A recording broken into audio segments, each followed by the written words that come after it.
Now students, next theory, expression for the energy store into the capacitor means how much energy store into the capacitor, right? Now energy के लिए students अगर हम लोग equations देखें, so for the energy, so electric potential V is equal to work done upon charge, ये equation है, right? ये हमने स्टार्टिंग में देखा था. So work which is equal to the potential into charge, ये इक्वेशन है. दैट मीन्स एनर्जी के लिए हम लोग ये इक्वेशन यूज कर सकते हैं. So that is the total amount of work done is equal to the V into Q, right. Now यहाँ पे अगर हम लोग देखें स्टूडेंट्स, सो एनर्जी कैसे स्टोर होगी? So when the charge particles are going to moving from one plate to other plate, at that time are some work is going to done, right. So यहाँ पे students हम लोग consider कर लेते हैं कि there is the small amount of D Q charge particle are moving from plate to one because work done against the charge particle.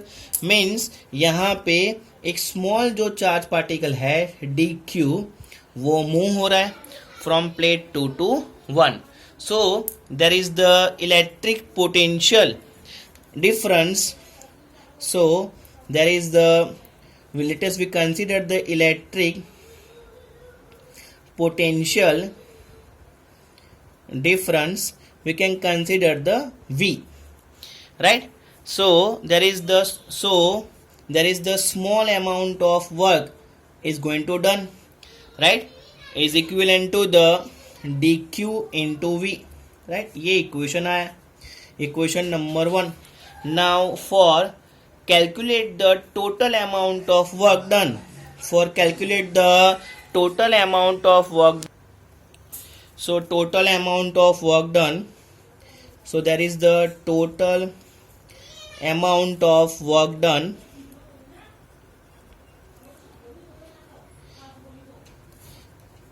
is, we have to take the integration of the small amount of work done, right. Integration students कहाँ से होगा? So there is the charge particles are moving from second to one.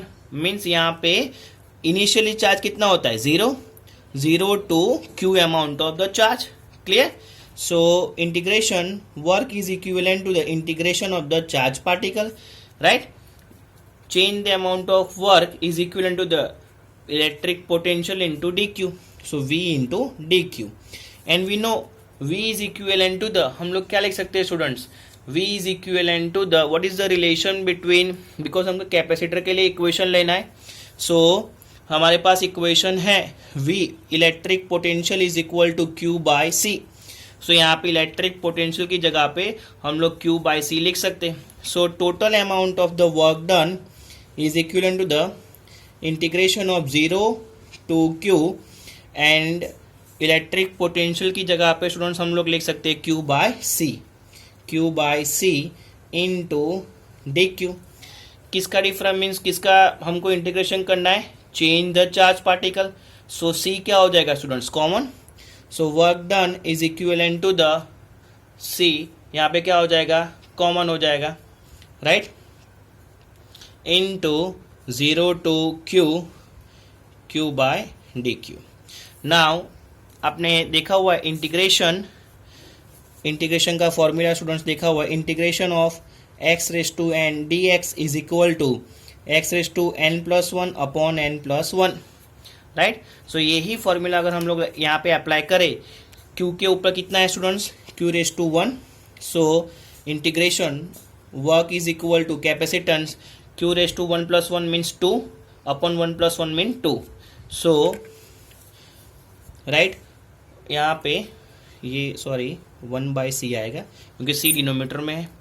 So Q raise to 2, right, यहाँ पे Q raise to 2 upon 2C bracket 0 to Q, उसका limit.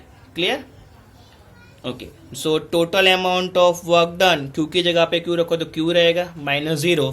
So 1/2 Q square by C, इतना amount energy जो है वो store होगा, right.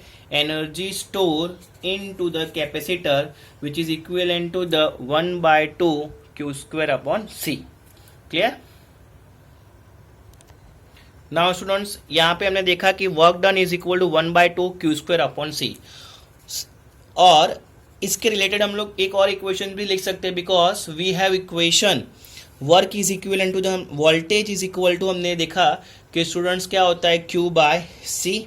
सो अगर Q को सब्जेक्ट बनाए तो Q is equal to C into V, right. इसको बोलते हैं इक्वेशन नंबर 1, इसको बोलते हैं इक्वेशन नंबर 2. इक्वेशन नंबर 2 की वैल्यू 1 में रखो, सो क्या हो जाएगा स्टूडेंट्स, Q की जगह पे सी वी लिख दो. So total amount of work done is equal to 1/2 CV square upon C, right. So 1C is going to cut, so total amount of work done is equal to 1/2 CV square. ये भी लिख सकता हो students, 1/2 CV square, right. इन दोनों में से आप कोई भी एक इक्वेशन यूज कर सकते हो. How much total amount of energy are going to store related to the charge particle and capacitor, and that equation can be used for the capacitor and electric potential. That means हमको अगर energy find out करना है और only charge and capacitance दिया हुआ है तो ये इक्वेशन यूज करो. एनर्जी फाइंड आउट करना है सो आपको चार कैपेसिटर एंड इलेक्ट्रिक पोटेंशियल दिया हुआ है, सो आप लोग ये इक्वेशन भी यूज कर सकते हैं. क्लियर.